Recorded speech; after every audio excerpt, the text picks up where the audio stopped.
चलिए तो हम लोग बेटा कूलम्ब्स लॉ में बात करते हैं। तो देखिए बेटा कूलम्ब्स लॉ क्या है। कूलम्ब्स लॉ क्या है, सबसे पहली बात तो कूलम्ब्स लॉ जो है बेटा, इसमें मैं आपको ये बताना चाहता हूँ कि it is valid only for the point charges. यानी बेटा ये जो लॉ है वो पॉइंट चार्जेस के लिए वैलिड होता है। ठीक, तो सिंपल सी बात है, it is valid for point charges. It is valid only for point charges. ये पॉइंट चार्जेस के लिए वैलिड होता है। It is valid only for point charges. सवाल उठता है पॉइंट चार्ज किसे कहते हैं, प्लीज अरे पॉइंट चार्ज कहते किसे हैं, तो पॉइंट चार्ज होता है जिस बॉडी पर चार्ज है, जिस बॉडी पर चार्ज है वो बॉडी का साइज बहुत छोटा होगा और उनके बीच का सेपरेशन बहुत ही बड़ा होगा, है ना। यानी पॉइंट चार्ज अगर पूछ दिया जाए तो हम लोग को क्या बोलना बेटा, पॉइंट चार्ज का मतलब वेरी सिंपल, पॉइंट चार्ज का मतलब बहुत ही सिंपल कि size of the body is negligible, size of body is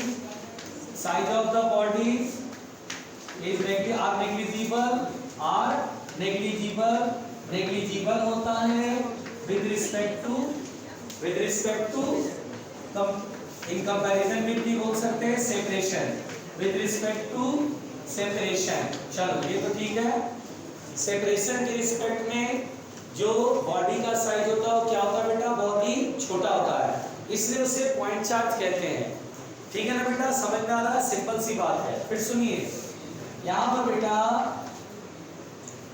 सुनिए भैया प्लीज, अब यहाँ पर बेटा ये सुनिएगा ध्यान से कि पॉइंट चार्ज आप बोलते हैं कि बॉडी का साइज बहुत ही छोटा और सेपरेशन बहुत ही बड़ा, है ना।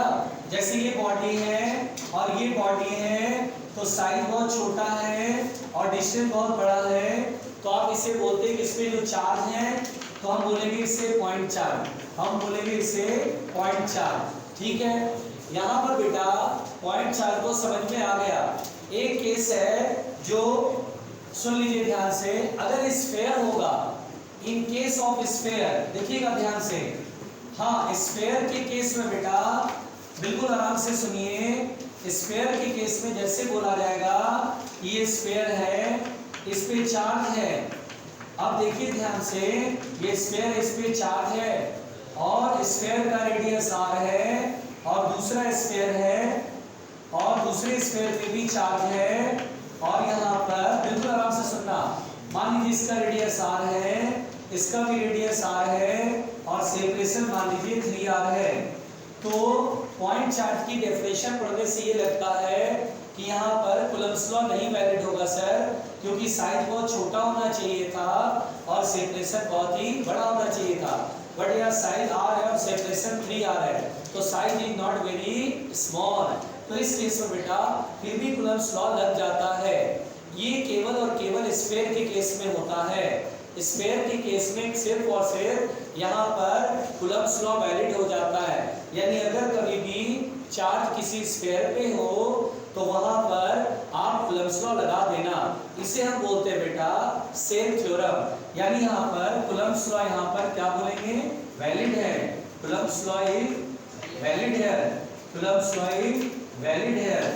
यानी यहाँ पर कूलम्ब्स लॉ जो होता है बेटा वैलिड होता है, इसे हम बोलते हैं सेल थ्योरम। शायद पहले कभी चर्चा किया होगा, हाँ, इसे हम बोलते हैं सेल थ्योरम। क्या बोलते हैं बेटा, सेल थ्योरम। यानी स्फेयर के केस में आप लगा देना, बाकी किसी और केस में आप उसे पॉइंट चार्ज नहीं मानना, केवल स्फेयर के केस में। अगर ऐसा क्वेश्चन आए तो आप यहाँ पर कूलम्ब्स लॉ लगा देना।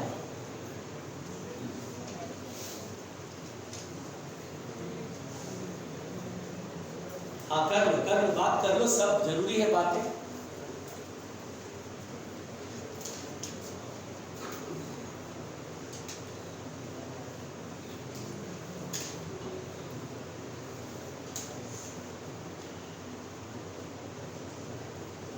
मनोज नाश्ता कर रहा है क्या?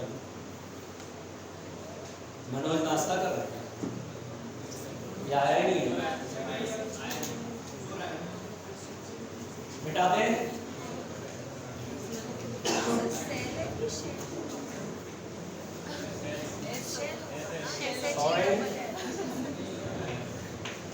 सॉरी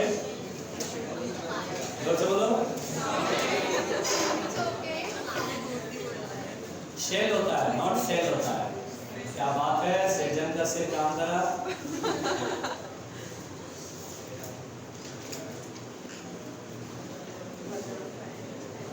हो गया बेटा?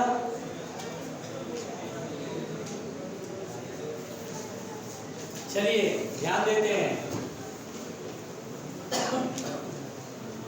देखिए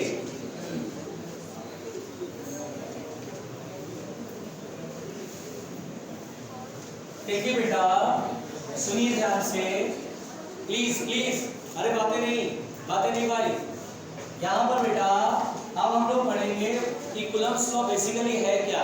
पहले तो हमने ये पढ़ा कि कूलम्ब्स लॉ कब वैलिड होता है, तो पॉइंट चार्जेज के लिए वैलिड होता है। अब यहाँ पर बेटा जैसे देखिए दो चार्ज है Q1 और Q2। बेटा प्लीज देखिए दो चार्ज है Q1 और Q2। हो सकता है ये पॉजिटिव पॉजिटिव हो। अरे तुम लोग का हो गया। ये पॉजिटिव पॉजिटिव है तो रिपेल करेंगे, और अगर पॉजिटिव नेगेटिव है तो अट्रैक्ट करेंगे।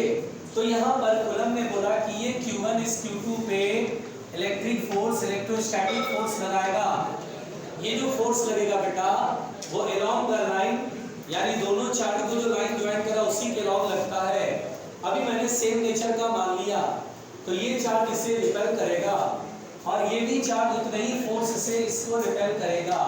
ध्यान रहे, ऐसा मत समझ जाएगा कि ये छोटा चार्ज है तो छोटा फोर्स से रिपेल करेगा और ये बड़ा चार्ज है तो बड़े फोर्स से रिपेल करेगा। ऐसा कुछ नहीं होता है, बल्कि दोनों ही चार्ज एक दूसरे पर इक्वल एंड अपोजिट फोर्स लगाते हैं। यानी दोनों चार्ज एक दूसरे पर इक्वल मैग्नीट्यूड का फोर्स लगाएंगे। अगर ये चार्ज 10 न्यूटन फोर्स लगा रहा है, ये भी चार्ज उतना ही 10 न्यूटन लगाएगा, लेकिन अपोजिट डायरेक्शन में लगाएगा। सिंपल कंसेप्ट है। कूलम्ब्स लॉ कहता बेटा इलेक्ट्रिक फोर्स होगा, इलेक्ट्रोस्टैटिक फोर्स, वो क्या होगा Q1 Q2 upon R square के डायरेक्टली प्रोपोर्शनल होता है। R is the distance between the two charges. अच्छा एक चीज और, यहाँ Q1 Q2 मैग्नीट्यूड लेना है। क्या लेना है बेटा? मैग्नीट्यूड, यानी साइन नहीं लेना है। अगर यहाँ -10 का कूलम्ब या +2 कूलम्ब हो तो यहाँ माइनस और प्लस की लिखना है। हम लोग यहाँ मैग्नीट्यूड ऑफ फोर्स कैलकुलेट कर रहे हैं, तो यहाँ चार्ज का क्या लिखना है? मैग्नीट्यूड। इस प्रोपोर्शनलिटी का साइन हटाते हैं तो एक कांस्टेंट लेते हैं जो कि क्या लिखते हैं 1/4πε0 Q1 Q2 upon R square. तो यहाँ पर देखिए इलेक्ट्रिक फोर्स होगा 1/4πε0 Q1 Q2 upon R square. Point to be noted, पहली बात यहाँ पर सबको पता होना चाहिए, सुनिएगा ध्यान से। ये जो एप्सिलॉन नॉट होता बेटा, इसको हम बोलते हैं एब्सोल्यूट परमिटिविटी। क्या बोलते हैं बेटा? और ये एयर की है। अभी हमने, रुक जाइए पहले मेरी बात सुन लीजिए, फिर आप लिखिएगा। बहुत अच्छा लिखते हैं आप, बहुत अच्छा लिखते हैं, गजब लिखते हैं एकदम, ठीक है ना। देखिए पहली बात तो बेटा मेरी बात सुनिए, कूलम्ब इस बात को जानते थे कि दो चार्ज के बीच में लगने वाला force product of the charges के डायरेक्ट प्रोपोर्शन में है और square of the distance between them that is inversely proportional होता है।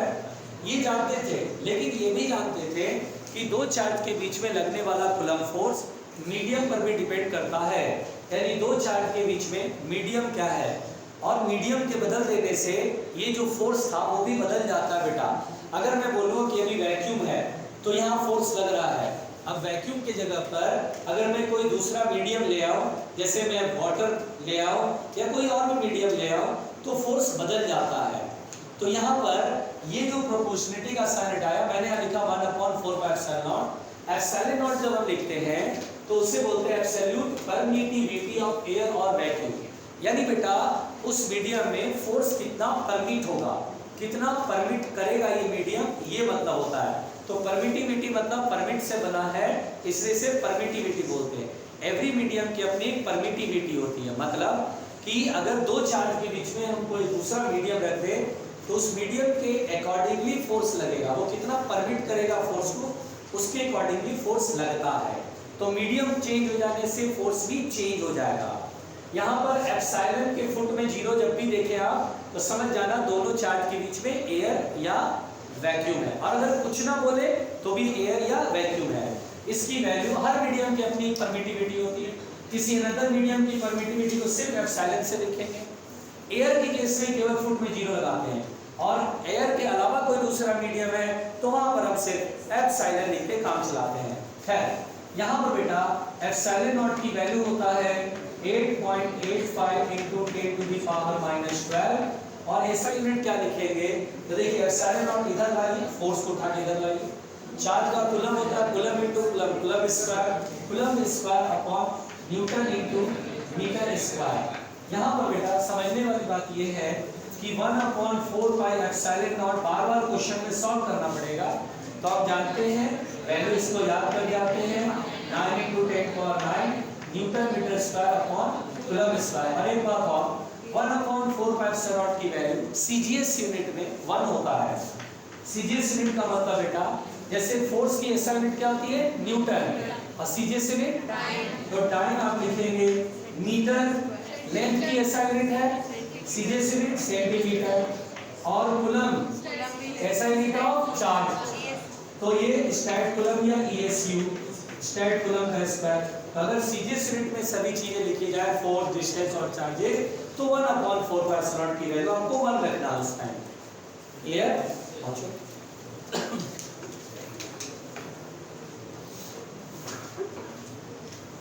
देखना सही है इसका।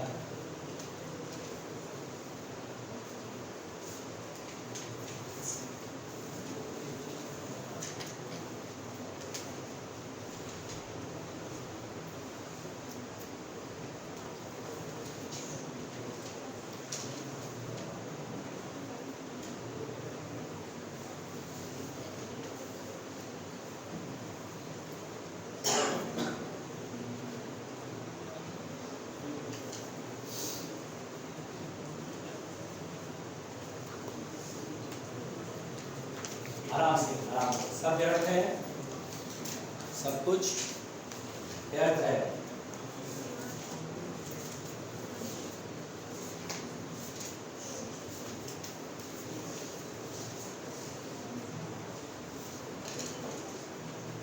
बिठा दो बेटा, एक तरफ इधर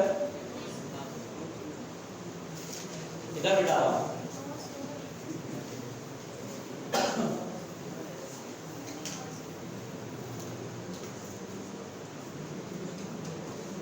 भैया देखिएगा, दूसरी बात ये बेटा देखिए, अच्छा आप तो लिख रहे हैं ना, लिखते हुए डिस्टर्ब ना करना चाहिए, हाई मोड में रहते हैं बिल्कुल।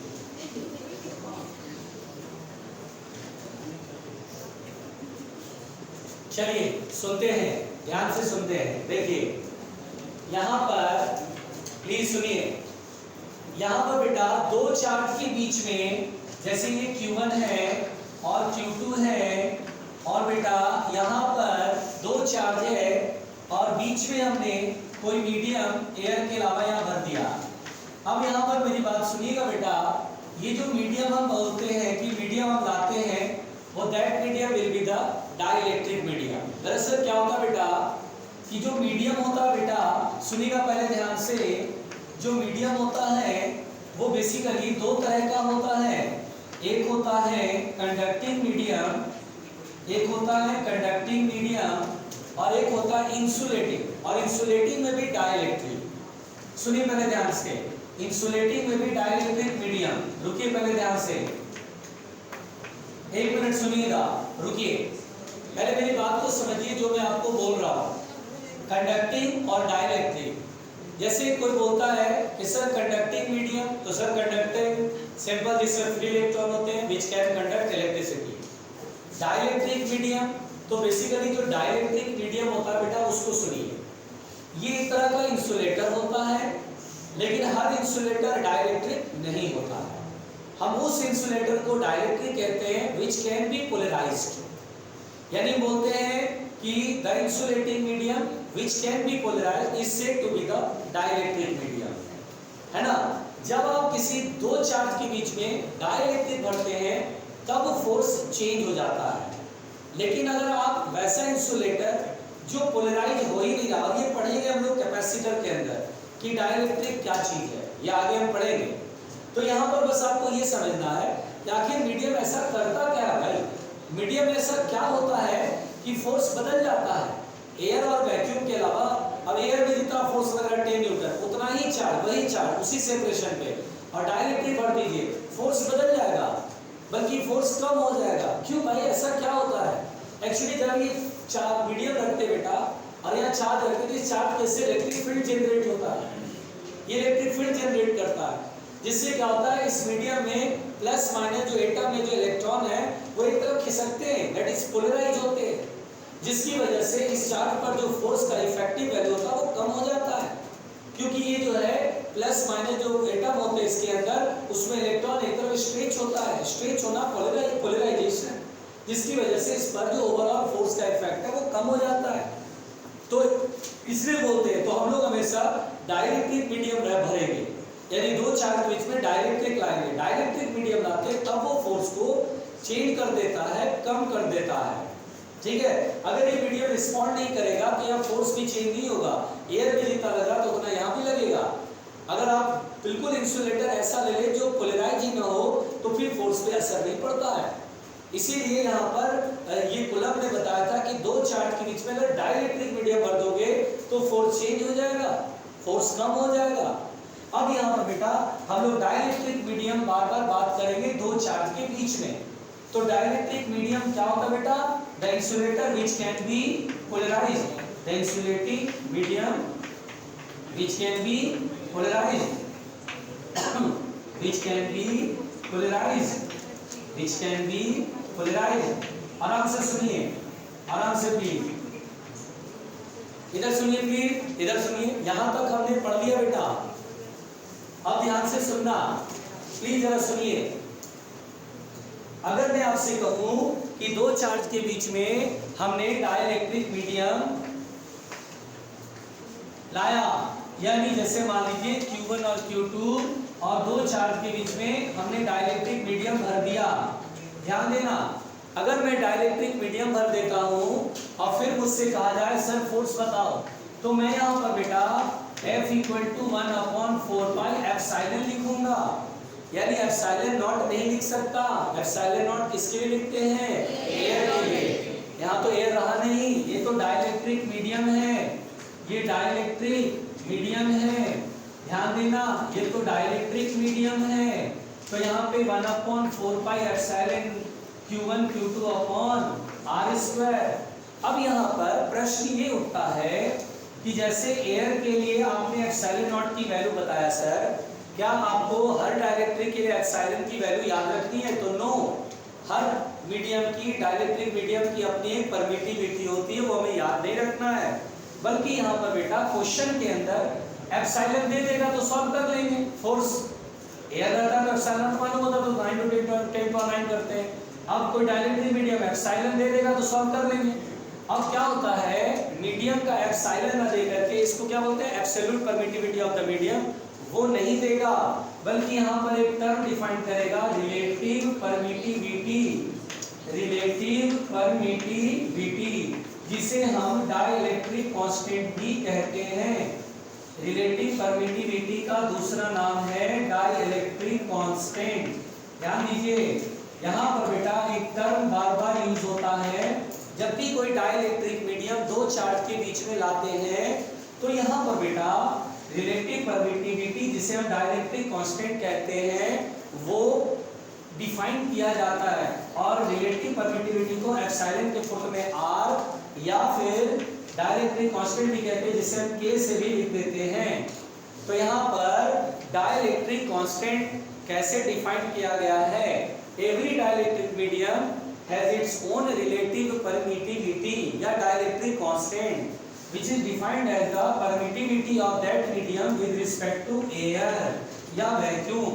यानी सिंपल बात है बेटा, एप्सिलॉन आ गया K = एप्सिलॉन/एप्सिलॉन नॉट। यानी कि मीडियम, जिस मीडियम की बात कर रहे हैं, जिस मीडियम का डाइलेक्ट्रिक कांस्टेंट डिफाइन कर रहे हैं, उस मीडियम की permittivity with respect to air यानी एप्सिलॉन नॉट से डिवाइड कर देंगे।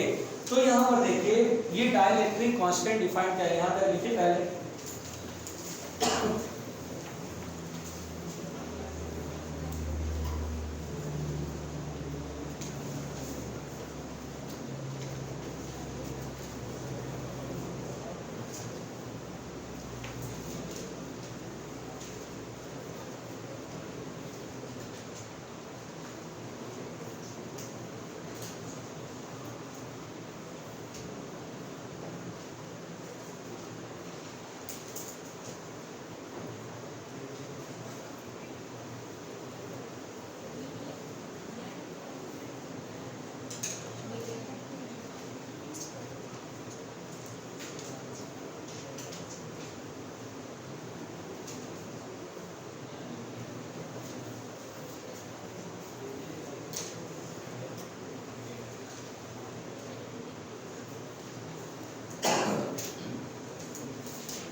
हो गया बेटा, इधर बेटा आओ। चलिए ध्यान दीजिएगा बेटा,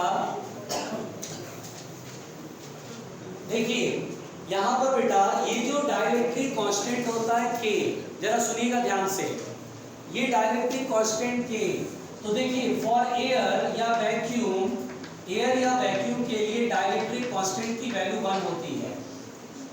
देखो बेटा, एयर या वैक्यूम का डाइलेक्ट्रिक कांस्टेंट पूछेगा तो 1 बोलेंगे। किसी भी डाइलेक्ट्रिक मीडियम का बोलेगा, फॉर एनी डाइलेक्ट्रिक, किसी भी डाइलेक्ट्रिक का बोलता है तो आप देखिए K is always greater than 1 होता है। जैसे कि वाटर की डाइलेक्ट्रिक कांस्टेंट 81 होता है। वाटर एक डाइलेक्ट्रिक मीडियम है और वो जो है उसका डाइलेक्ट्रिक कांस्टेंट 81 है, ठीक। फिर देखिए अगर कभी कंडक्टिंग मीडियम हो, जैसे बोले कि दो चार्ज के बीच में कंडक्टिंग मीडियम आ गया, तो for conducting medium K is infinity, K is infinity, यानी बेटा dielectric constant of a conductor is what, infinity. यानी याद रखना चाहिए कि किसी कंडक्टर का डाइलेक्ट्रिक कांस्टेंट का वैल्यू इनफाइनाइट होता है। नाउ अब अगर आप ठीक से देखो, तो अगर आप ध्यान से देखो तो K बराबर क्या है, एप्सिलॉन अपॉन एप्सिलॉन नॉट। तो इसलिए बेटा एप्सिलॉन की वैल्यू में क्या लिखूंगा, जल्दी बताना, एप्सिलॉन नॉट इनटू K। यानी बात को समझो, यहां पर बेटा एप्सिलॉन नहीं देता है, मीडियम की परमिटिविटी क्वेश्चन में नहीं रहता है। बोलेगा एक डाइलेक्ट्रिक मीडियम लाया जिसका डाइलेक्ट्रिक कांस्टेंट 10 है, बोलेगा बताओ फोर्स कितना लग रहा है, ऐसे करके क्वेश्चन आता है। यह मैं मिटा दो इधर, ध्यान दीजिए ध्यान दीजिए, बताइए, पहले सुन लीजिए, पहले आराम से सुन लीजिए, जब पूरा समझा दो फिर मैं आपको लिखने का पूरा मौका दूंगा, पहले सुन लीजिए।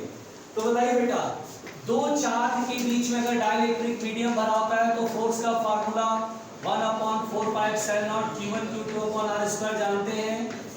देखिए तो एप्सिलॉन की वैल्यू कितना है, एप्सिलॉन नॉट इनटू K, तो F इज इक्वल टू होगा 1/4π epsilon not into K Q1 Q2 upon r²। यानी कहने वाली बात सिंपल ये है, दो चार्ज, यही बेसिकली कूलम्ब्स लॉ का एक्चुअल फॉर्मेट यही है। यानी कूलम्ब्स लॉ अगर कोई कहे तो फोर्स उसमें देखते हैं हम लोग, और F equal to 1/4πε0 K Q1 Q2 r²। अगर एयर बोलेगा तो 1 कर लेंगे, एयर के लिए डाइलेक्ट्रिक कांस्टेंट 1 होता है, और कोई दूसरा डाइलेक्ट्रिक मीडियम है बोलेगा K की वैल्यू 10 है, यहाँ 10 रख देंगे, और 1/4πε0 की वैल्यू 9 × 10⁹ हम जानते हैं, और ये 10 कर लेंगे, चार्जेज मालूम रहेंगे, डिस्टेंस मालूम रहेगा, फोर्स कैलकुलेट हो जाएगा। आई बात समझ में? पहुंचिए आप।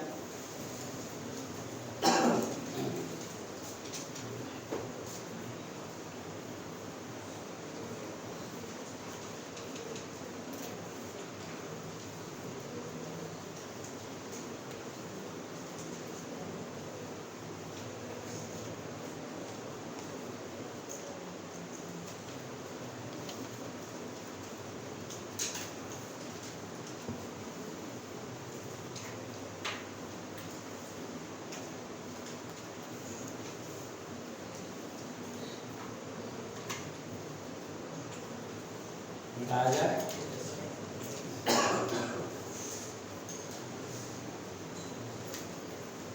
हाँ भाई मिटाए। बहुत बहुत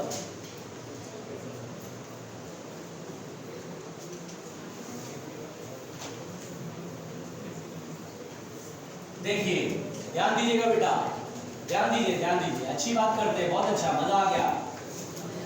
हाँ देखिए, दो चार्ज है Q1 Q2। अच्छा बेटा अभी एयर है और सेपरेशन R है। अच्छा बताओ एयर है, दो चार्जेस के बीच में फोर्स मैंने F0 लिखा, कितना लिखोगे 1/4πε0 Q1 Q2 अपॉन ये लिखोगे, ठीक है। अच्छा मैंने कहा वही दो चार्जेज हैं Q1 Q2, सेपरेशन भी उतना ही है R, लेकिन डाइलेक्ट्रिक भर दिया, डाइलेक्ट्रिक मीडियम में आया, डाइलेक्ट्रिक कांस्टेंट K है। अब बोला फोर्स बताओ कितना लगेगा, F = 1/4πε0, जहाँ ε0 है वहीं K का मल्टीप्लाई करना, जहाँ ε0 है वहीं K का multiply into Q1 Q2 upon R square. जरा इन दोनों को डिवाइड करके देखें क्या आएगा,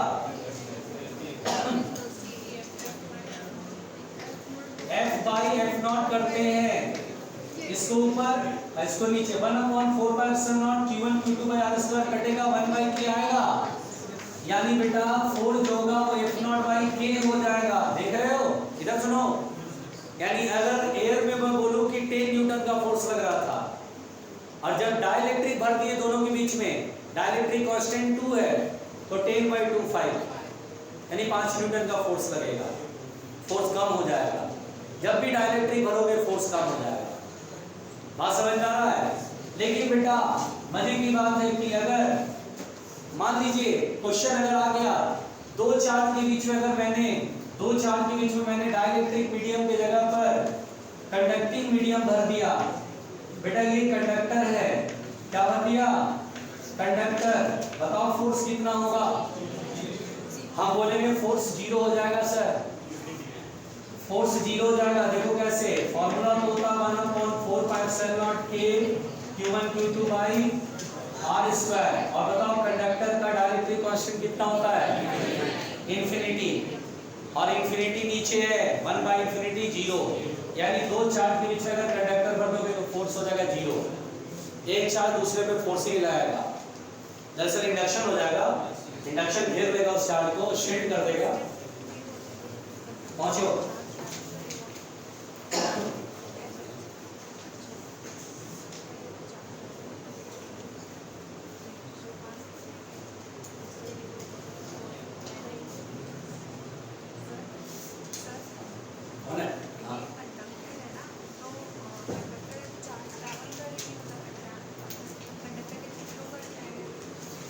चार्ज फेवर कर लेंगे,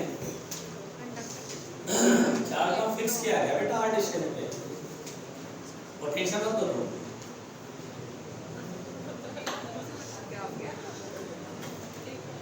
कौन सा, दो चार्ज के बीच में कंडक्टर है, डाइलेक्ट्रिक कांस्टेंट इंफिनिटी 4 और कैसे, कोई नासा का टेक्नोलॉजी थोड़ी लग रहा है।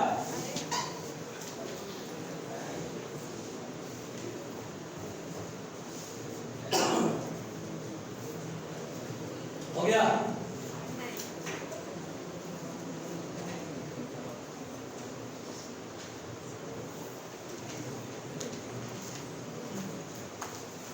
अच्छा आराम से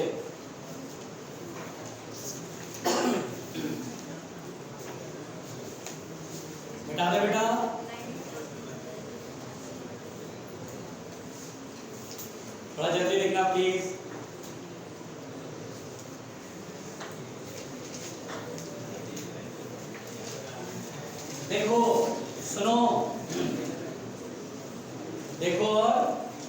सुनो, अच्छा बेटा ये पॉइंट समझना, अगर मान लो दो चार्ज है Q1 और Q2, जरा प्लीज जरा, अरे सुनो सुनो ना सुनो, अगर मान लो Q1 और Q2 दो चार्ज है, ठीक है, इसको डाइलेक्ट्रिक मीडियम बीच में भर दिए,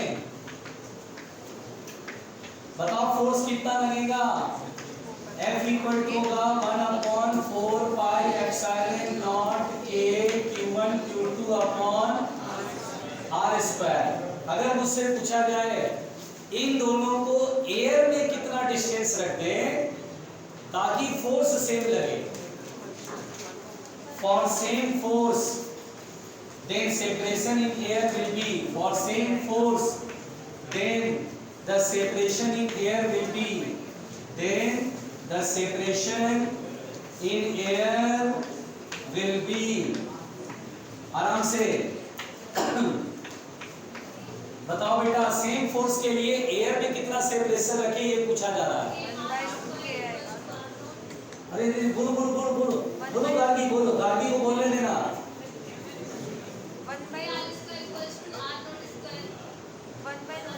ठीक लग रहा थोड़ा, अभी चेक कर लेता हूँ। अच्छा देखो, अरे सुनो सुनो, अरे हो गया, अरे बहुत बढ़िया बहुत बढ़िया, क्या लिख रहे हैं, मस्त लिखते हैं। अरे पहले सुन तो लो, इतनी जल्दी में रहते हैं लिखने को कि अभी जरा सा बोर्ड पे लिखा नहीं कि बस टूट पड़ा लिखने को। अब यहाँ बेटा एयर है तो एयर में सेपरेशन मान लीजिए R0 लिख दिया।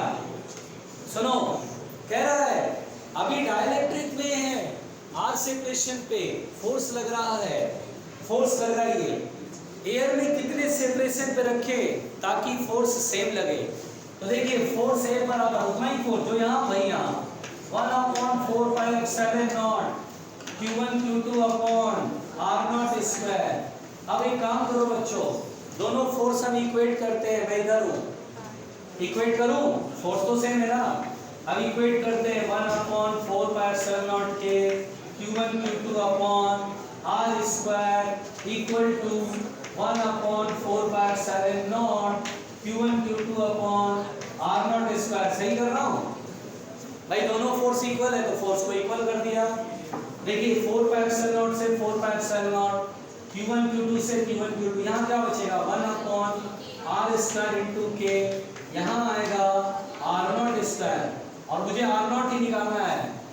क्या बोला गया है, सेम फोर्स के लिए सेपरेशन इन एयर कितना होगा, R0 स्क्वायर इधर, R ये और R स्क्वायर की इधर, तो R0 बराबर होगा R रूट के, R रूट के। हाँ वो मैं समझ रहा था दीदी, थोड़ा धैर्य रखना, घबराना नहीं, सब अच्छा होगा।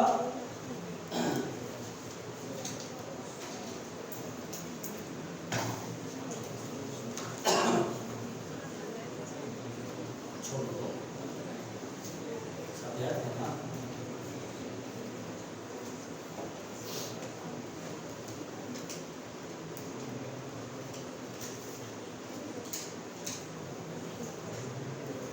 चौधरी साहब का पता चला कुछ है, ठीक है, पढ़ रहे हैं वो, घर चला गया मथुरा, और उसका सीवी का क्या है, ठीक है। अच्छा अच्छा अच्छा अच्छा अंजलि दीदी, अच्छा आराम से आराम से बिठा दें।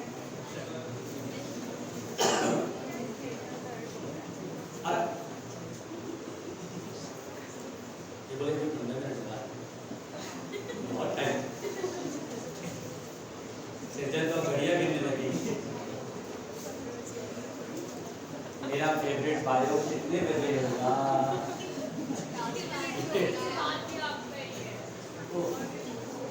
बड़ा अफसोस हुआ मिटाए। वो दिख रहा है, इनको की शक्लें दिख रही है, मिटाए। चाचा आराम से आराम से, बहुत बढ़िया चाचा। देखिए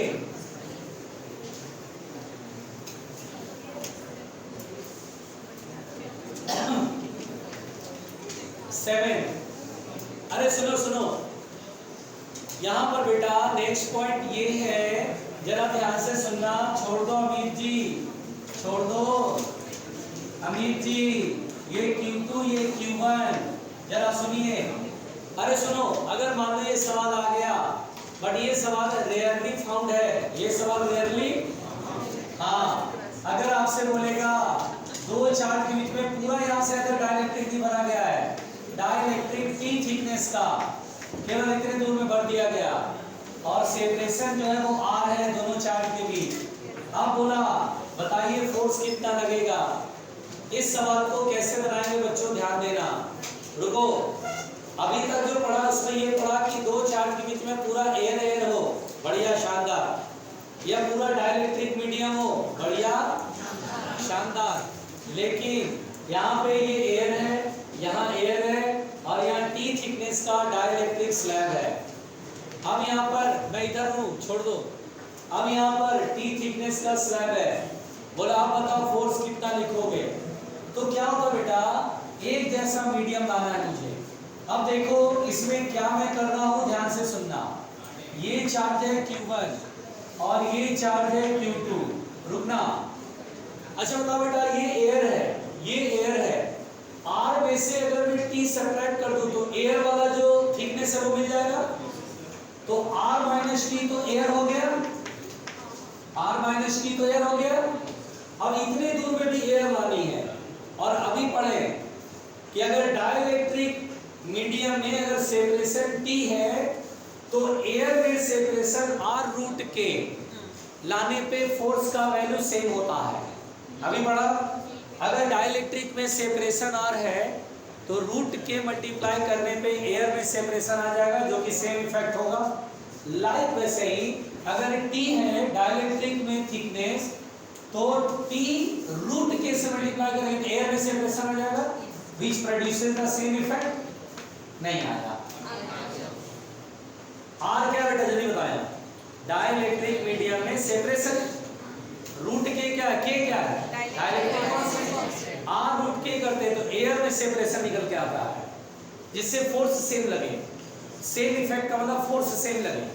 उसी तरह बेटा यहाँ T है और डाइलेक्ट्रिक कांस्टेंट इसका K है, तो बताओ एयर में कितना सेपरेशन होगा कि फोर्स सेम लगे, तो T है तो T रूट के इज द एयर का सेपरेशन। तो देखिए पूरा यहाँ से अगर एयर भर गया, R माइनस T तो एयर था ही पहले से, T रूट के भी एयर, पूरा एयर आ गया। अब हम बोलेंगे सर फोर्स लिखेंगे 1/4 पाई एप्सिलॉन नॉट, एयर है बस, into Q1 Q2 upon separation का स्क्वायर, दोनों चार्ज में सेपरेशन कितना है, R minus T plus T root के का whole square is the separation square किया है। ऐसा सवाल रेयरली फाउंड है। शांत शांत, ओहो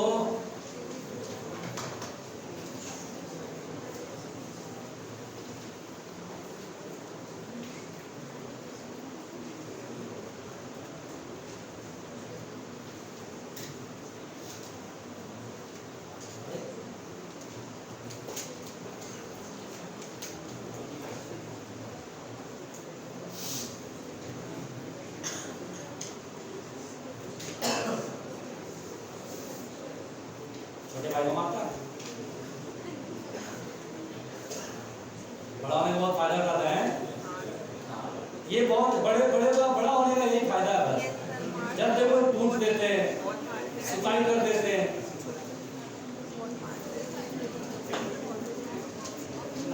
अच्छा गलती उन्हीं की रहेगी, मानेंगे है नहीं बस।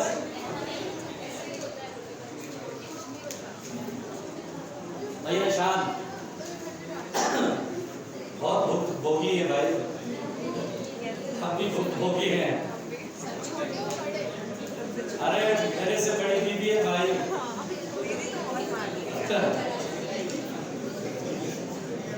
करे कोई भरे कोई, हाँ भाई मिटाए।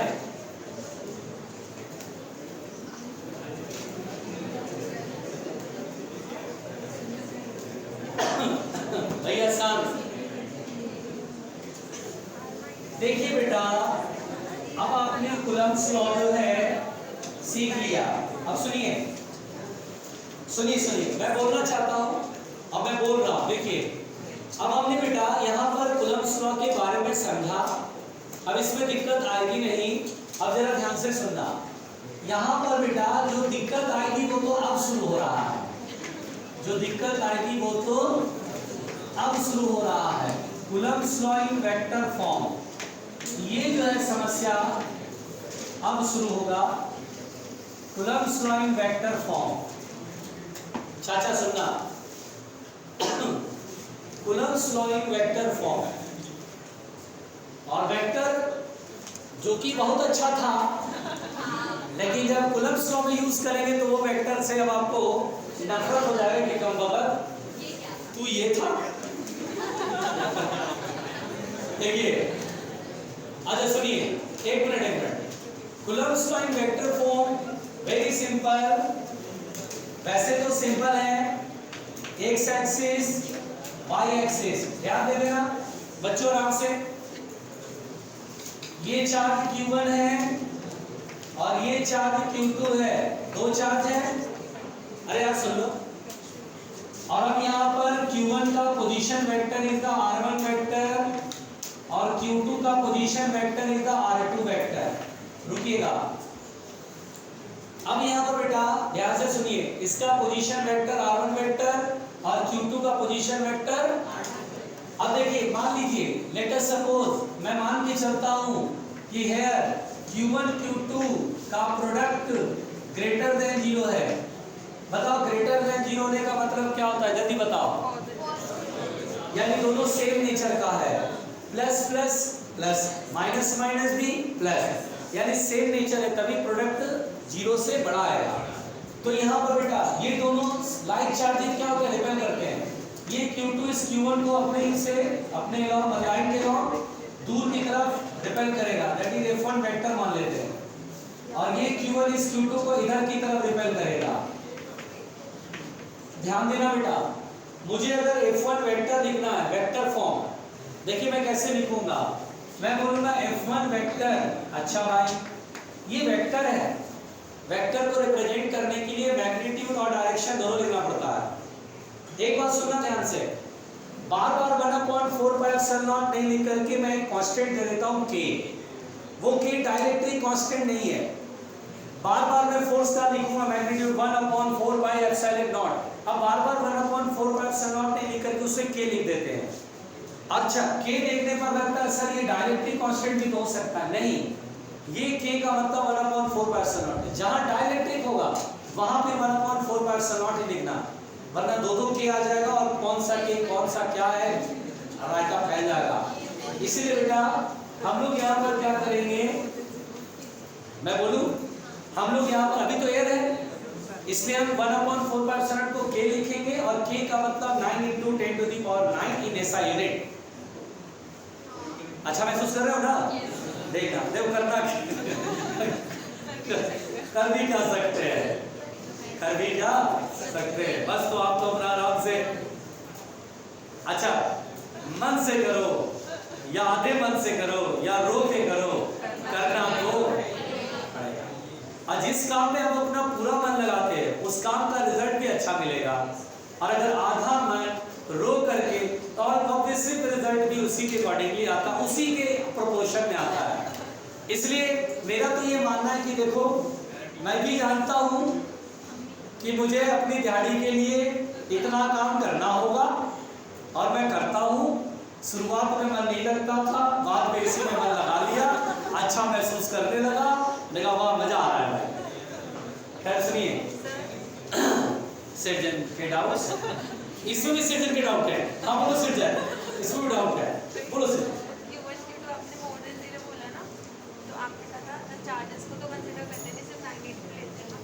अरे दीदी फोर्स को लिखते समय ओनली मैग्नीट्यूड देखना है, फोर्स की डायरेक्शन के लिए तो देखोगे ना कि ये प्लस प्लस है कि प्लस माइनस है, समझ गई? हाँ मुंडी पर चाचा, चाचा मैं इधर, F1 वेक्टर तो k Q1 Q2 upon R square, ठीक है।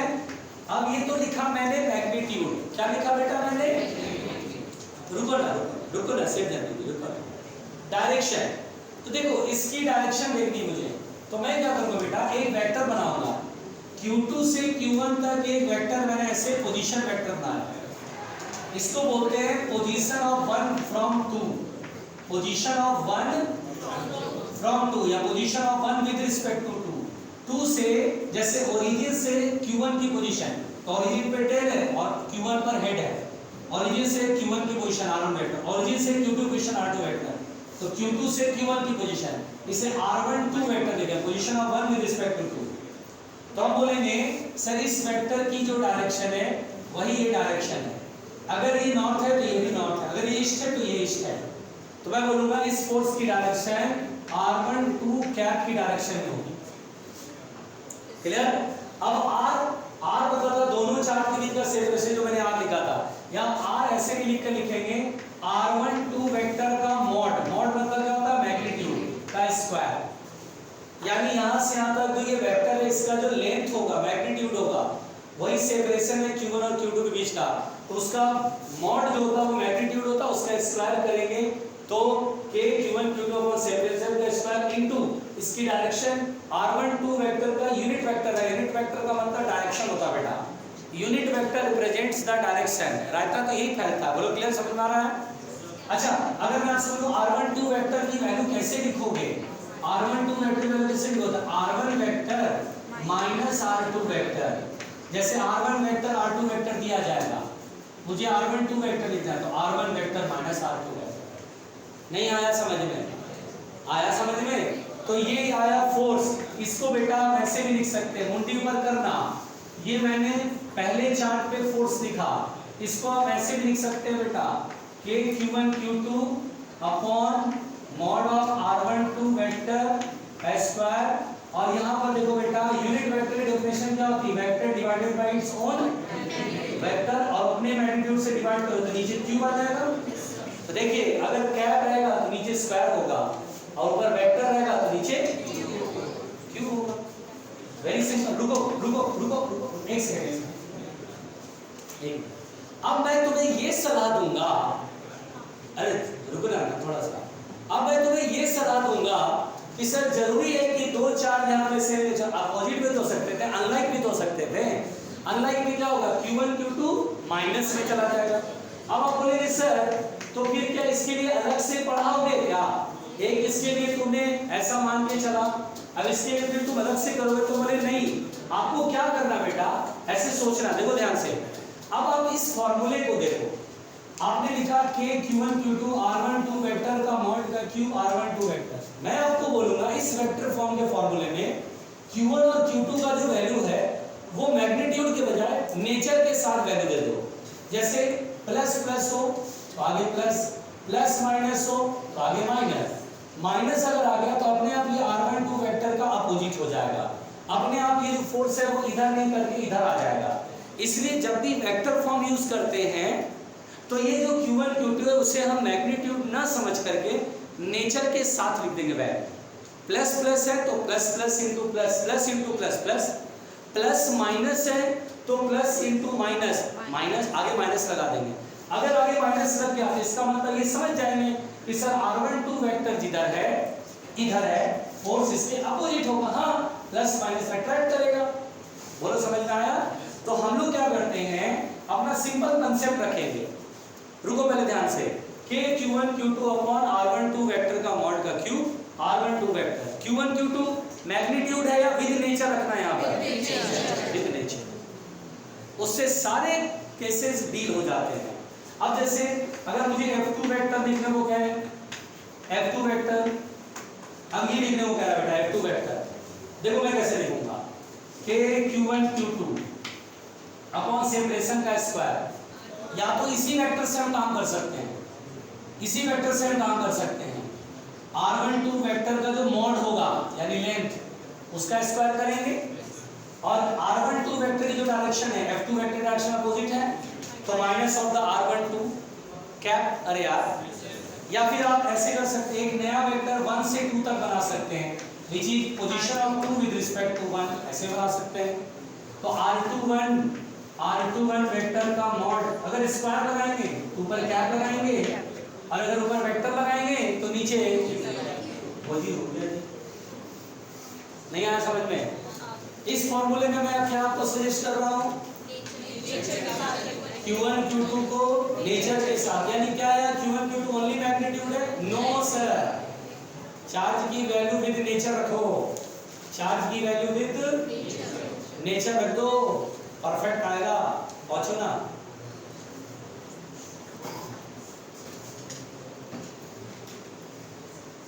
आराम से।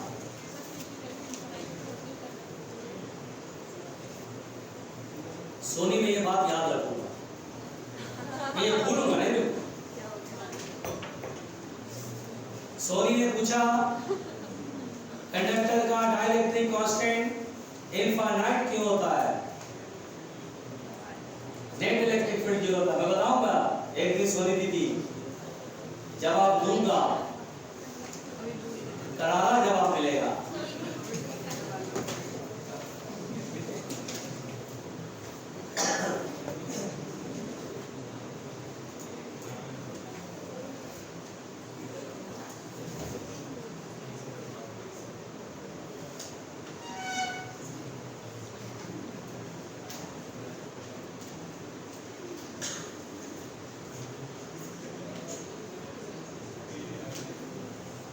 चाचा चाचा हो गया?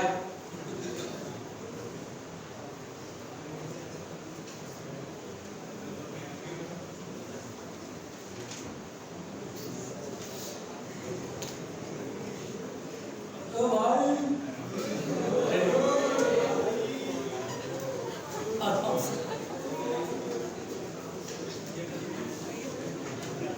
आराम से आराम से, सब व्यर्थ है भाई, मिटाएं।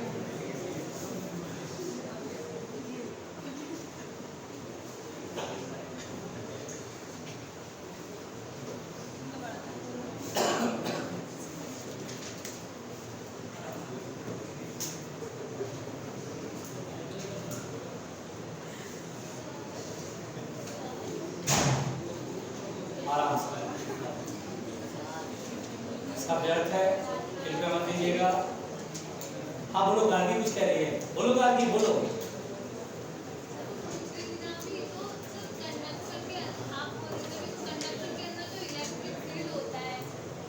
गार्गी की बातें सुनो ना,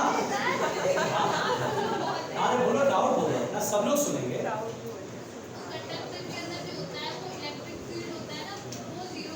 बिल्कुल, तो जो वो डाइलेक्ट्रिक कांस्टेंट होता है वो पोलराइजेबिलिटी पे डिपेंड करता है। क्या बात है? अरे तो सही तो है, बोलो ना। तो इस वजह से वो उसमें इनफाइनाइट में जाता है, क्योंकि वो डाइलेक्ट्रिक कांस्टेंट होता है। मैं कंफ्यूज हूं आपसे पूछना। मैं एक दिन जरूर जवाब दूंगा। अभी बता दो सर। नहीं, मैं अभी नहीं बताऊंगा, मैंने सोनी दीदी को बोला है, करारा जवाब दूंगा। मतलब है तो यही ना, जो तुम बोल रही हो ना, उसको मैं छोड़ करके बहुत सही कर दूंगा, टेंशन मत लेना, बहुत बढ़िया पढ़ाता हूँ मैं उसे। हाँ, अरे पता नहीं है, गजब में डायरेक्टिव पढ़ाता हूँ वहाँ पे।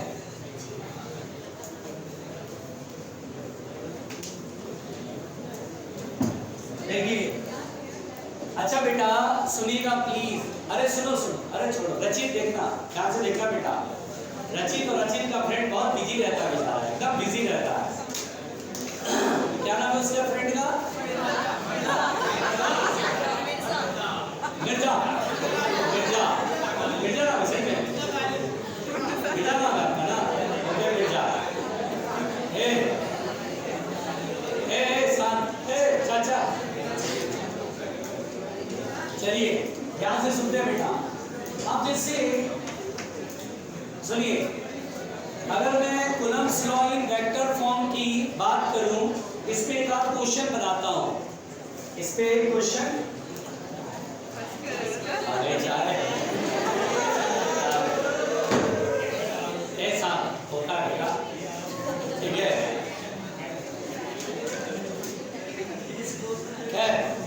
मुंडी पर। चलिए Coulomb's law in vector form का क्वेश्चन करते तो शायद समझ में आ जाएगा कि कैसे बनता है क्वेश्चन। जैसे देखिए बेटा, अगर मैं आपसे क्वेश्चन कहूं कि एक्स एक्सिस, ये वाई एक्सिस, एक चार्ज है मान लीजिए 2 माइक्रोकूलम ऑरिजिन पे रखा हुआ है, और एक चार्ज है जो कि 4,5 पे या 3,4 पे यहाँ पे रखा हुआ है, माइनस या मान लीजिए ये भी +2 माइक्रोकूलम का। अब हमसे बोला कि ये पॉइंट का कोऑर्डिनेट दिया बेटा, और हमसे बोला है find the force acting on charge placed at origin. अब देखिए, अब उसका वेक्टर फॉर्म दिया है। आंसर कैसे देना बेटा? आई जे के टर्म्स में देना है। तो आप बनाएंगे या मैं शुरू हो जाऊं? नहीं बना दूं? चलो, अच्छा वेरी गुड। सेजन का स्पिरिट देखो कितना के अंदर एकदम जज्बा पढ़ने का। बनाओ बेटा बनाओ।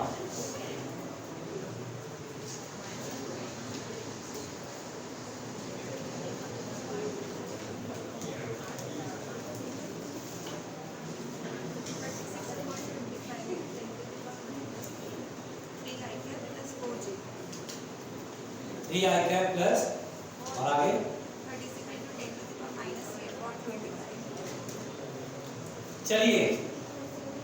चलिए ध्यान देते हैं। इधर बेटा इधर।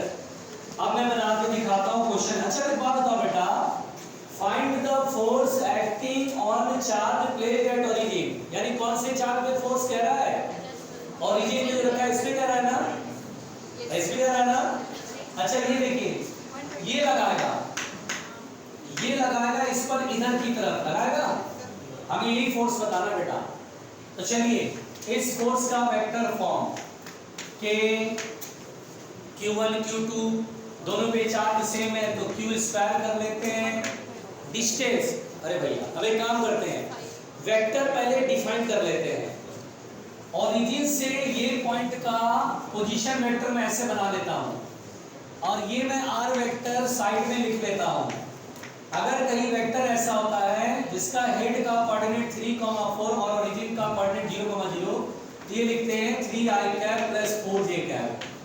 एक बात तो तय है, r वेक्टर की जिधर डायरेक्शन, ये फोर्स उल्टा है क्योंकि ये दोनों ही प्लस है ना, प्लस आएगा है ना।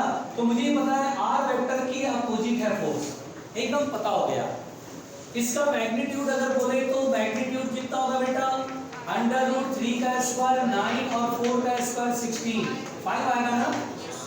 तो kq square upon r cube, याद है r क्यूब करते तो ऊपर r वेक्टर r क्यूब, तो 5 का क्यूब इनटू और r वेक्टर। अच्छा मुझे पता है फोर्स की डायरेक्शन r वेक्टर के अपोजिट है ना, आगे माइनस लगा देता हूं और फिर r वेक्टर लिख देता हूं। k की वैल्यू सब लोग जानते हैं माइनस, ये k की वैल्यू 9 × 10⁹ चार्ज माइक्रो का मतलब क्या होता है? 10⁻⁶, तो 2 × 10⁻⁶ का स्क्वायर करेंगे ना, q स्क्वायर है, और अपॉन 5 25 × 5 125, और r वेक्टर कितना है? 3i cap plus 4j cap. बोलो क्लियर है यहां तक?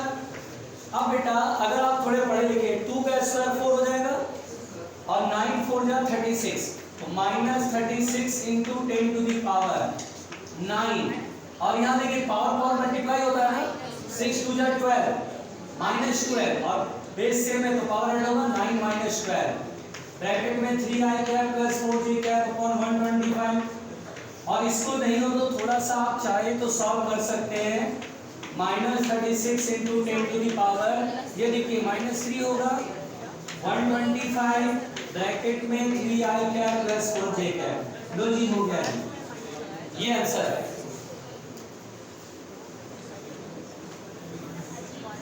एक मिनट पहले बताओ, ये वाला जो क्वेश्चन मैंने कराया समझ में आया? आसान है? नो सर बोला कम वक्त। हाँ, माइनस का साइन क्यों दिया? आर वेक्टर किधर डिफाइन किया बेटा? वैसे कायदा प्लस कानून हैदर विवेक एंड हिज कंपनी को मतलब ही नहीं है। मैंने बोला कायदा प्लस कानून, तो सुन तो लो कायदा और कानून क्या कहता है। कायदा और कानून कहता है जो फोर्स लगा रहा है वहीं से पोजीशन वेक्टर्स उस तक बनाते हैं जिस पे फोर्स लग रहा है।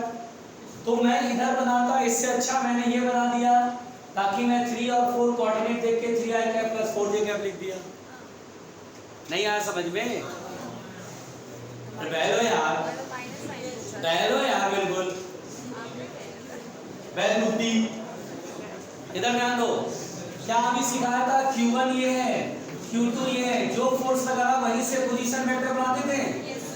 लो बनाओ, तो इसको मिटाओ, बहल ऐसे बनाओ। अब ये r वेक्टर की वैल्यू लिखो, कितना लिखोगे? तो हेड का कोऑर्डिनेट है 0, -3 -3i कैप बैल -4j कैप बैल। आया समझ में? अब ठीक है, अब यहाँ प्लस लगाओ और r वेक्टर का वैल्यू जो है वो माइनस के साथ है, माइनस कॉमन ले लो, फिर वहीं पहुंचे। खतरनाक प्राणी, खोपड़ी धुलाई में गोबर भर के चलते हैं खाली। हो गया हो गया हो गया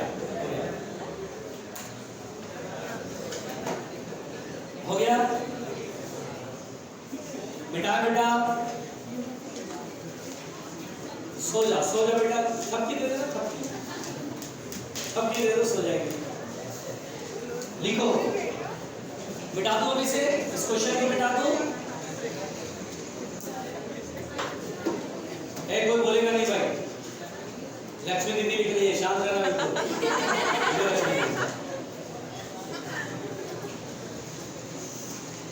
लक्ष्मी दीदी लिख रही है, लिख लिया? वेरी गुड बेटा, क्या बात है।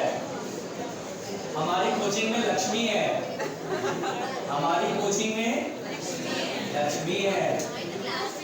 अरे इस क्लास में लक्ष्मी है। देखिए, अच्छा सुनो, है शांत, रुको ना। यहाँ पर बेटा Coulomb's law in vector form पढ़ लिया। अब हम जो पढ़ने जा रहे हैं बेटा वो है सुपरपोजिशन ऑफ फोर्सेज। क्या पढ़ने जा रहे हैं? Superposition of forces. और सुनना ध्यान से, सुपरपोजिशन ऑफ फोर्सेज। और सब कुछ छोड़ दीजिए, सब व्यर्थ है, मैं बोल रहा हूं, जो मैं बोल रहा हूं वही बेटा सब कुछ है, ध्यान दे। सही बात है भाई, तुम्हारे जीवन की सफलता इसी पे जुड़ी हुई है कि मैं क्या बोलता हूं। देखिए, अच्छा बेटा ध्यान दीजिए, एक मिनट। ये चार्ज क्यू है, ये Q1 इस Q पे फोर्स लगाएगा, हालांकि Q भी Q1 पे फोर्स लगाएगा, मैं बल्कि लेकिन उस फोर्स में मैं इंटरेस्टेड नहीं हूं। मैं देख रहा हूं कि इस Q पे कितना फोर्स लगेगा। ये Q1 ने Q पे फोर्स लगाया, ये Q2 ने Q पे फोर्स लगाया, ये Q भी Q2 पे फोर्स लगाएगा, लेकिन मैं इंटरेस्टेड, Q1 Q2 आपस में फोर्स लगाएगा, लेकिन मैं इंटरेस्टेड, मैं किसमें इंटरेस्टेड हूँ? क्यों पर? मैं केवल और केवल क्यू पर लगने वाले फोर्स में इंटरेस्टेड हूँ। तो देखिए, इस चार्ज पर कितने फोर्सेज लग रहे हैं? 3। यानी बेटा अगर बहुत सारे चार्ज हो तो क्या बहुत सारे फोर्सेज लगेंगे? जब किसी चार्ज पर साइमल्टेनियसली उसी टाइम पर एक से ज्यादा, वो बहुत बात कर रही है, वो आज बहुत बात कर रही है, तो आज सोच के चलिए, आज मैं जाके बात करूंगी, है ना बेटा? बताओ, सुबह उठ के स्नान ध्यान करके नाश्ता पानी करके मम्मी से बोल के बाय मम्मी, पढ़ने जा रहे हैं कोचिंग, और कोचिंग में आके बात करने लगे, कोचिंग में आकर के बात करने लगे, तो बात देखिए, बताइए। खैर, क्या इस चार्जिंग पर एक ही समय बहुत सारे फोर्सेज लग रहे हैं? अगर एक ही साथ बहुत सारे फोर्सेज लगते हैं बेटा तो इसे बोलते हैं सुपरपोजिशन। सुपरपोजिशन मतलब एक साथ बहुत सारे फोर्सेज का लगना। अगर मुझसे कहेगा net force on charge Q, net force on charge Q, अगर नेट फोर्स चार्ज क्यू पर पूछा जाए तो मैं बोलूंगा सर नेट फोर्स क्या होता है? सभी फोर्सेस का वेक्टर सम, सभी फोर्सेस का वेक्टर सम। अरे भाई रिजल्टेंट, दो फोर्सेस रहते थे तो रिजल्टेंट का formula √a² + b² + 2ab cos theta, तीन रहते थे तो कंपोनेंट मेथड से रिजल्टेंट निकालते थे। ये वही है, ये वही है जो तुम लोग पढ़ते थे स्टार्टिंग में वेक्टर, ये वही है बेटा, लिखो जल्दी।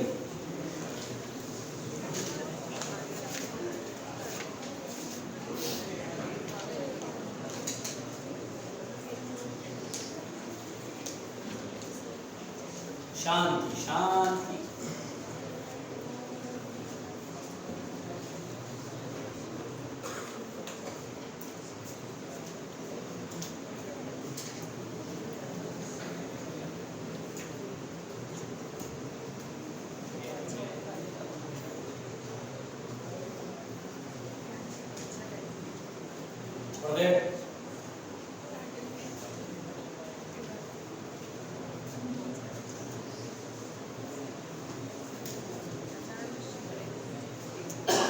बेटा बेटा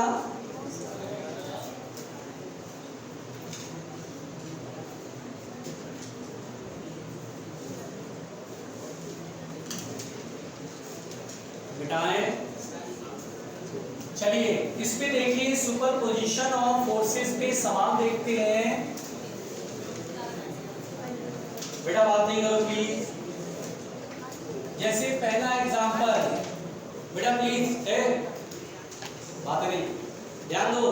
पहला एग्जांपल, अच्छा बताओ यहां पर दो चार्ज है Q और Q या 2Q और मिड पॉइंट पे स्मॉल q चार्ज है। याद देना मेरे से कहा find the force on charge small q जो मिड पॉइंट पे रखा है due to the other two charges q and 2q। यानी मुझे क्या करना बेटा, किस पे फोर्स बताना है, जल्दी बताओ किस पे फोर्स बताना है? स्मॉल q पे। Find force on charge small q, कौन लगाएगा जल्दी बताओ? q और अच्छा सब सेम नेचर के, कुछ नहीं लिखो तो प्लस प्लस समझना। ये चार्ज इस पे फोर्स देखना है, ये भी लगाएगा, उससे हम इंटरेस्टेड, हम इस पे इंटरेस्टेड कर रहे हैं। q इस पे धकेलेगा, मान लो F1 फोर्स के मैग्नीट्यूड से प्लस प्लस रिपेल करता है और ये जो फोर्स लगता है अराउंड द लाइन लगता है बेटा। फिर ये 2q इसको इधर की तरफ पुश करेगा, क्या दोनों ही एक दूसरे को बैलेंस कर पाएंगे? नहीं। चलिए पहले F1 की वैल्यू निकालते हैं।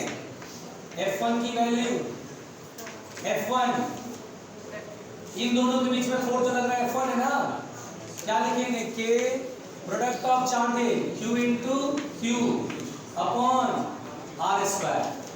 F1 सही लिखा? F2 ये चार्ज इसमें जो फोर्स लगाएगा क्या लिखेंगे? K 2q into small q ना, इस पे फोर्स देगा F2 ये लगा रहा है अपॉन, क्या ये दोनों बराबर दिख रहे हैं? अपोजिट है ना। रिजल्टेंट कैसे निकालेंगे? सब्ट्रैक्ट करके। तो रिजल्टेंट फोर्स क्या लिखेंगे बेटा? बड़ा कौन है? F2, 2 का मल्टीप्लाई है ना, तो F2 माइनस, और 2 में से 1 जाएगा तो 1 ही बचेगा ना, यानी सिंपली बचेगा K Q into Q upon R²।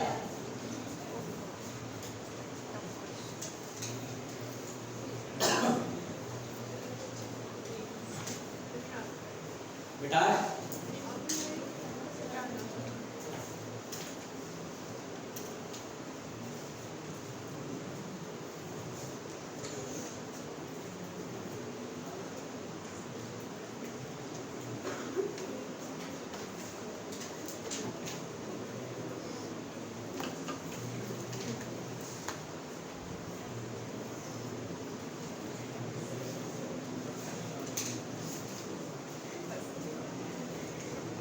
देखो बेटा,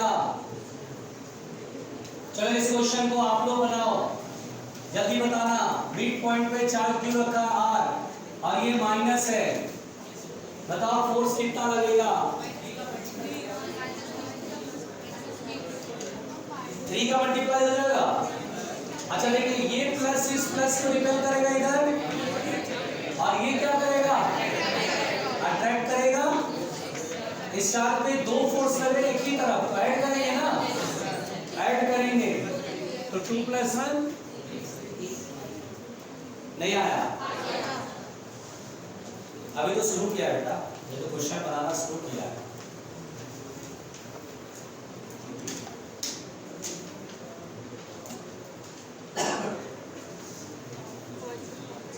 आराम से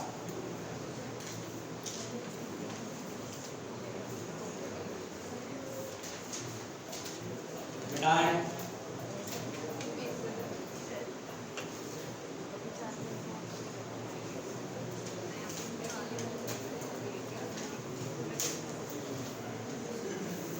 चलो अब देखो बेटा सवाल क्या है, ध्यान देना।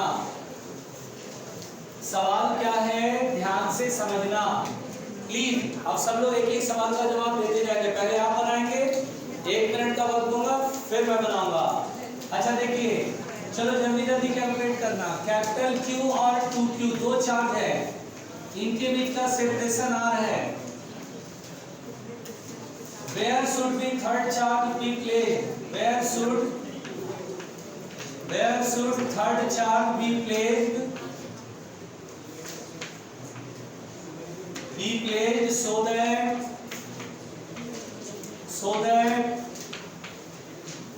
the force on it becomes 0. Force on it becomes 0. Force on it becomes 0.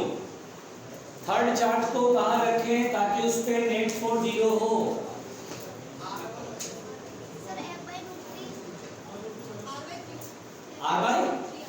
R/3 बोलो ठीक।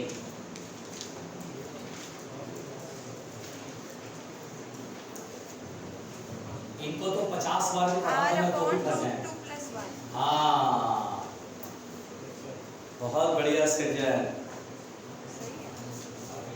तो सही है। देखिए थर्ड चार्ज, अच्छा बेटा कहाँ पे रखे, क्या मिड पॉइंट पे रखने पे 0 होगा?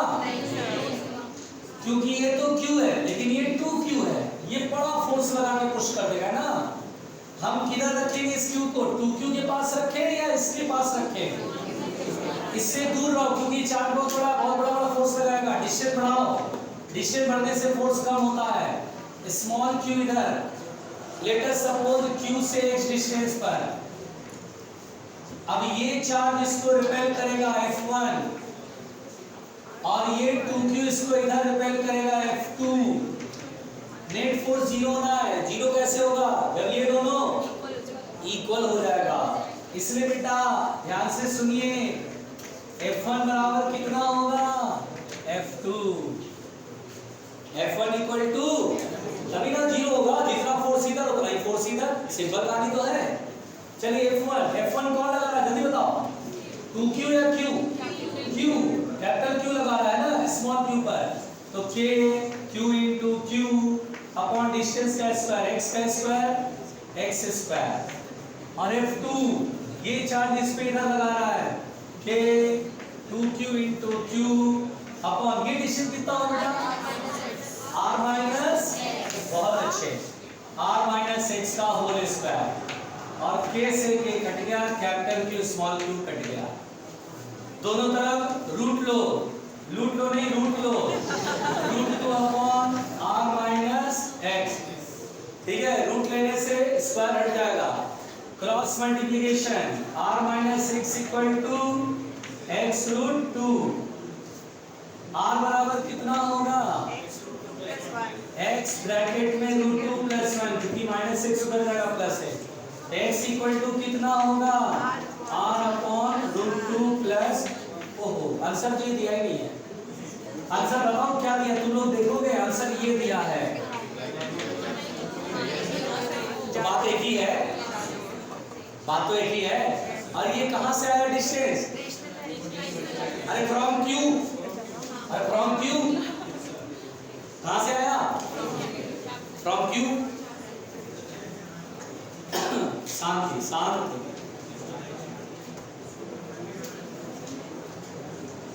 छोड़ दे लड़ाई कर रहा है क्या हरदीप? अरे तो खुश मिजाज हो यार, वही तो लड़ाई शोभा नहीं देती। मिटा दे बेटा।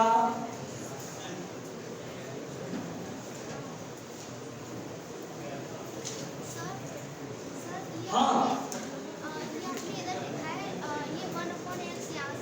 1/x सर हम दोनों साइड रूट भी ले सकते हैं, दोनों साइड अंडर रूट भी ले सकते हैं, तो 1/x दोनों साइड अंडर रूट करेंगे, x स्क्वायर का रूट x ही तो आएगा।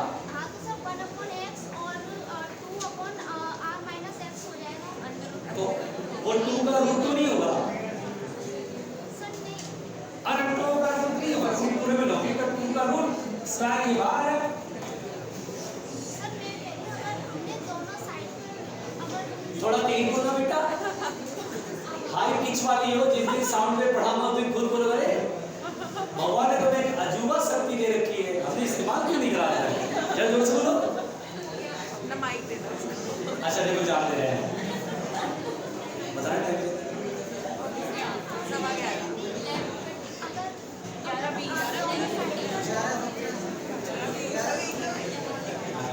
चलिए आज के लिए थैंक यू।